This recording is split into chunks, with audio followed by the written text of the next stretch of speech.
Now we will look into setting up and running more advanced scripts.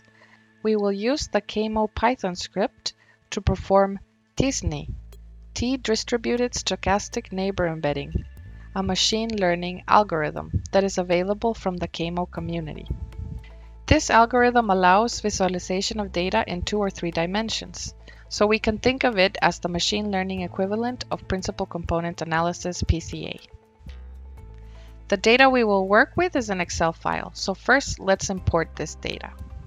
From the Enscrambler interface, select File, Import Data, Excel. Browse to the location of your Excel file. Our file is protein cancer types. Select it and click Open. Keep the default settings and click OK to import. We will do t-SNE on a protein expression dataset where the variables, or columns, are expression levels of 181 proteins measured by reverse phase protein array for several human tumors. The dataset includes 3,467 tumor samples, or rows, where each row belongs to one of 11 tumor types. GBM, glioblastoma multiforme, OVCA, ovarian carcinoma, LUAD, lung adenocarcinoma, LUSC, lung squamous carcinoma, BRCA, breast carcinoma, KIRC, kidney renal clear cell carcinoma, UCEC, uterine, cervical, and endometrial carcinoma,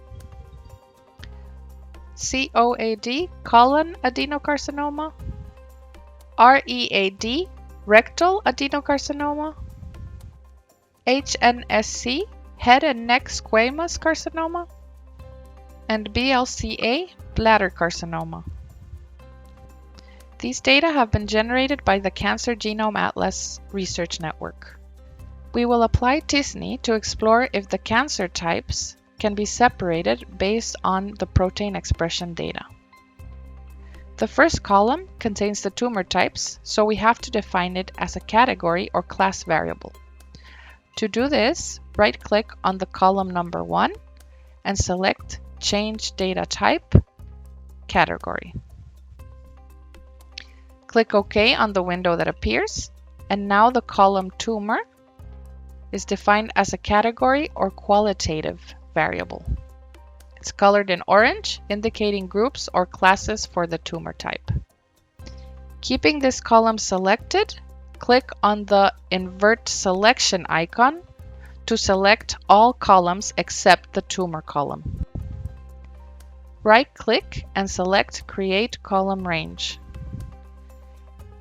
A new node will appear in the Project Navigator. Change the name to RPPA. The data is now imported and organized and ready to be analyzed.